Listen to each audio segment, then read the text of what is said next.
All right, welcome back. Now, there is a relatively new term in the world of anxiety and stress, and it's post-election stress disorder, or post-poll blues.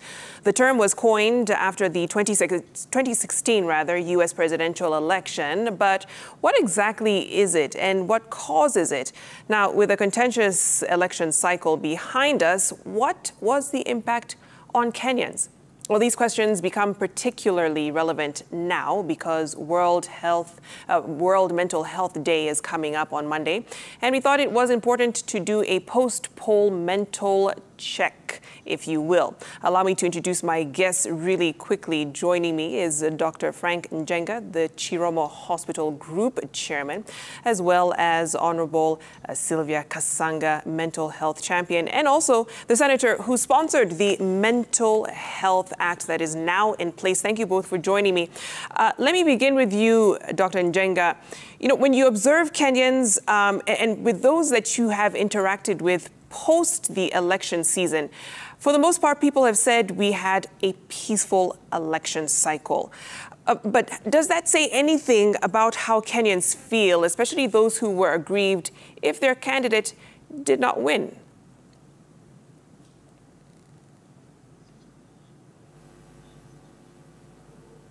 So we just need you to unmute so we can hear you, Dr. Indeed, we're together. It's a very, very, very important thing because in my view, both as a citizen and a mental health specialist, is that whoever lost, Kenyans won. And I tell you, before the election, I had interacted at a professional and a personal level with very, very many Kenyans. And all of them, without exception, were of the view that all we want is to be allowed to continue with our normal lives as fathers, grandfathers, mothers, sisters, brothers, run our business. And really the transition that has taken place is something that we as Kenyans have every right to be proud of. However, and having said that, any loss is a loss, and any Kenyan who lost in this election is one of us, is our brother and our sister, and they deserve our empathy, whatever the circumstances. So the majority of Kenyans won, but our brothers and sisters also did not win. No, certainly. Let me bring you in, Honorable Kasanga, because you have been in that political space. And what effect, if any, do you feel all of the political noise and the clamor, campaigns actually have on Kenyans? Thank you so much, Victoria, for having me today. And this is a wonderful conversation, just as Doctor has said. From where I sit, I find that our politics is very emotional for a lot of Kenyans. And actually, you can tell from reactions you see, especially on Twitter and social media, where Kenyans really engage a lot. You can get the sense of how much it weighs in their hearts, whether they're on either the losing side or the winning side. Generally, Kenyans are emotionally, heavily invested in our politics. Also, let's also remember we had a long action, a long period of politics. It was quite prolonged, considering some of it started quite early. And I think also it caused a bit of exhaustion. And this also bears on the emotions of Kenyans towards the end. And then let's not forget about the expense of the election for those who are participating, seeking votes, those who have leaders that they are supporting. A lot of money was used in our elections. We've seen actually it escalate over the electioneering period. So you can imagine for those who have lost, now it leads to some serious trauma, not just for the candidate, but for the supporters of the candidate as well. And of course, all our political cycle has a major economic downturn. So you find a lot of Kenyans' business was very slow for the period of active election. A lot of investors will hold back. And when they hold back, then a lot of Kenyans also lose their livelihoods. So all that also plays out into the emotional impact of Kenyans. And like Doctor said, the smooth transition has helped Kenyans, sort of go back quickly to their normal lives, which is what most Kenyans want. I mean, we all did not want to have another prolonged period of either contentious elections like we had seen in 2017. We cannot forget that 2017, it took us so long to even recover economically. And then, of course, COVID came. So there are businesses that actually never recovered from the extended, politics of 2017. And we did not want to see that happen again. So I can say it's been heavy on Kenyans emotionally. No, certainly. And just to kind of pick up off of that point you've made, Honorable Kasanga, Daktari, let me bring you in there because, she's mentioned we've come down from a prolonged electioneering period. We were in a perpetual campaigning season, literally from 2017 up until this point. Within that period, we went through a global health crisis, a pandemic. And then you're also talking about tough economic times.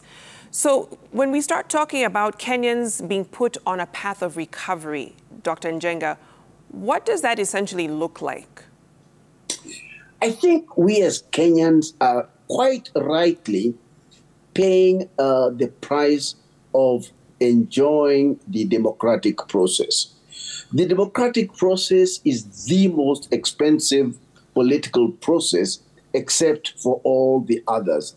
And because we have decided as a people to embrace democracy, all the problems and challenges, including prolonged electioneering periods, including downturns in the economy to the extent of 15% every 5 years, are the price we have decided we must pay for entrenching. If you look at what has happened in our country over the last 30 years even, from the second liberation to now, we have entrenched more and more deeply the democratic process in our country. That has come with a cost, but I think the benefit far are beyond any losses that we are suffering. The fact that an epidemic came and almost is gone now, and we are still here together talking about our country, I think is credit to our country and our resilience. No, certainly. Honorable Kasanga, from where you sit, being in the political space, there is also a need to keep Kenyans united when we talk about this recovery. How do we do that also? I see recovery best coming out of leaders keeping to their election pledges in the first instance. Because for as much as we want to say we are celebrating our democracy, I think part of the reason we saw such a low voter turnout generally across the country is because Kenyans are sort of losing faith probably in the political leadership, and simply because, the elections being emotional with a lot of pledges being given and then they're not delivered, it brings in a lot of pain and hurt. And I think one of the best ways of healing and uniting the country is if we see our political leaders living up to their, to their election pledges. And also, I like to speak towards strengthening devolution because, the devolved unit handles the things, the functions that are closest to Mwananchi, our everyday lives, the agriculture, the education, and all, the devolved functions are the most critical to Kenyans' everyday life.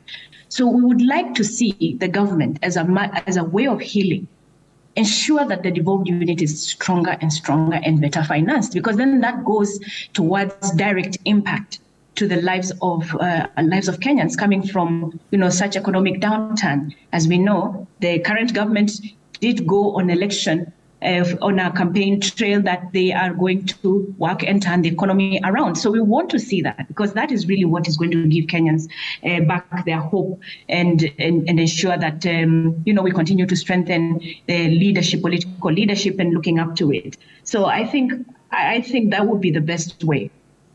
World Mental Health Day is coming up on Monday. It's a chance for us to take stock of where we are as a country. Dr. Njenga, I remember talking to you sometime last year, and you said as a result of the pandemic that we went through, we're likely to see what you called an avalanche of mental health cases in this country.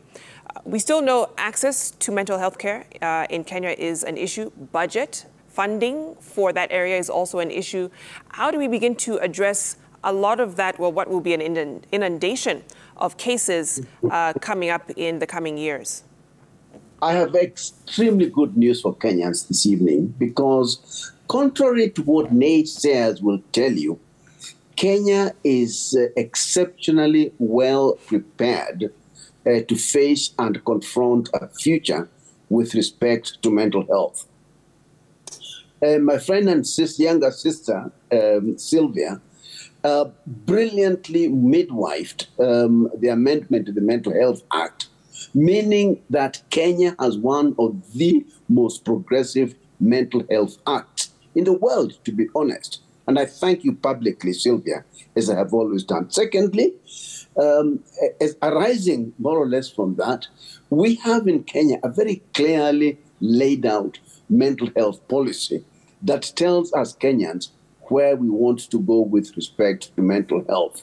Thirdly, we have a clear mental health action plan. Thirdly, we have an investment case for mental health that tells us that if you expend 1 shilling this year for the mental health, for example, of a teenager, the returns 10 years down the line is 5 or 10 times the return. I want to assure Kenyans that if we follow the path in mental health that is already established, we are way, way, way ahead of the rest of our compatriots. On this one, we are on the right track. Honorable Kasanga, let me finish with you. And as Dr. said, you are the one who midwifed the new Mental Health Act in this country that we hope will make a world of difference in this particular area. But what are you most proud of when it comes to that piece of legislation? Oh, I have to always thank all the stakeholders, including Dr. Njenga himself here, because they were part and parcel of making sure the process was finished and finished with all stakeholders on board. And I think that is one of the most beautiful things, because when you have all the stakeholders on board, then you know for sure implementation is going to take place. And as we speak right now, the National Mental Health Board was already gazetted, awaiting to be commissioned once the new CS of Health is in place. And already you can see the wheels will begin to turn and Kenyans can begin to feel the impact of having this piece of legislation into place.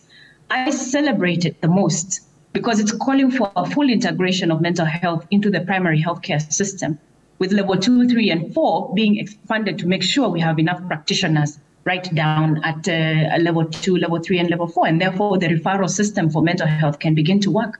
I also celebrate it because it gives very clear roles to the national government and to the county government.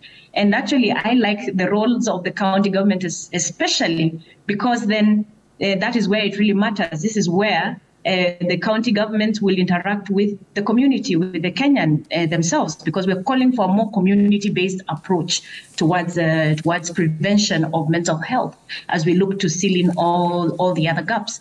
And the Act is very prescriptive on some of these roles, like of the county, very prescriptive to the extent that we should start seeing budget lines in all integrated development plans of the counties. And in fact, that is now my current push, that the current CIDPs that are being prepared by county governments must include a clear budget line. And I will celebrate the counties that have already, like Dr. said, there are some counties that are already advanced in their approach towards access for mental health for their citizens. Others are still lagging behind. And we are saying now with the Act of Parliament in place, they are mandated to make sure these budget lines are in place. They are mandated to make sure they have programs, and these are county-specific programs to do with mental health intervention, as well as having enough practitioners. And you see, we build up to these things. We start somewhere and we build up as we go. And the important thing is to get it started. And the other thing I celebrate a lot about this Act of Parliament is the rights of people living with mental illnesses, and something that Kenyans must really interact with, the access to medical insurance especially. Right now, the Act is prescriptive. You cannot be discriminated by any insurance company because you are mentally unwell. You should be able to get that insurance, and you can go to either public or private institution for healthcare, for mental health care. That's a wonderful thing and a new dimension. And of course, there's a part 4 of the bill that looks into management of mental health units and facilities. And amongst the myriad of items that it prescribes, it has a requirement for reports that, the health facilities will present reports at county level and then at national level. And this is critical because of the data that we need to continuously keep keep putting together for purposes of policy, to inform policy direction and to inform planning at national and at county level. So there are lots of things with the bill. Like Dr. has says, it's a very comprehensive bill, which Kenyans must be happy. This year's World Mental Health Day has found us with an act of parliament, which means now we can hold our leadership to account. And now Kenyans should rise up and not be scared or worried to know that they cannot access mental health care. Now we can live knowing we can prioritize our mental health, which is what we are supposed to do. Fantastic. Thank you so much, Dr. Frank Njenga and Honorable Sylvia Kasanga, for all your work in this area that is certainly making a difference to tackling the issue of mental health in this country. Let's take a short break here on Citizen